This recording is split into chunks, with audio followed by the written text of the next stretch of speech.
உங்கள் கைகளில் பணம், முகக்கமராக்கு பயமில்லை. இந்த வாரம் வெறும் $0 தொடங்கக்கூடிய 3 முகமில்லாத AI பக்க வருமான வழிகள் இதோ. ஆம், உங்களது முகம் அல்லது தனிப்பட்ட செல்வாக்கு தேவையில்லை.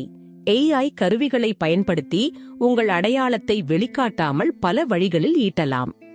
முதல் வேலை, AI மூலம் தனித்துவமான கதைகள், கட்டுரைகள் அல்லது வலைப்பதிவு உள்ளடக்கங்களை எழுதுங்கள். இது உங்கள் படைப்பாற்றலை மேம்படுத்தி வாசகர்களை சட்டென ஈர்க்கும். பாரம்பரிய வேலைகளைப் போலல்லாமல் இதற்கு நேரமும் இடமும் ஒரு வரம்பில்லை. உங்கள் வீட்டில் இருந்தபடியே எப்போது வேண்டுமானாலும் தொடங்கலாம். இந்த SEO சிறந்த AI உள்ளடக்கத்தை உருவாக்கி இணையதளங்கள், சந்தை இடங்களுக்கு விற்று நிரந்தர வருமானம் ஈட்டுங்கள். இது ஒரு தொடர் வெற்றி. மேலும் AI படங்களை உருவாக்கி அவற்றை ஆன்லைன் ஸ்டோர்களில் விற்று பணம் சம்பாதிக்கலாம். இது உங்கள் வருமானத்தை அடுத்த கட்டத்திற்கு கொண்டு செல்லும். இந்த வழிகள் அனைத்தும் யதார்த்தமானவை. முயற்சியும் விடாமுயற்சியும் இருந்தால் நீங்களும் AI மூலம் நிதி சுதந்திரம் அடையலாம். Freedom wealth lab I follow செய்யுங்கள்.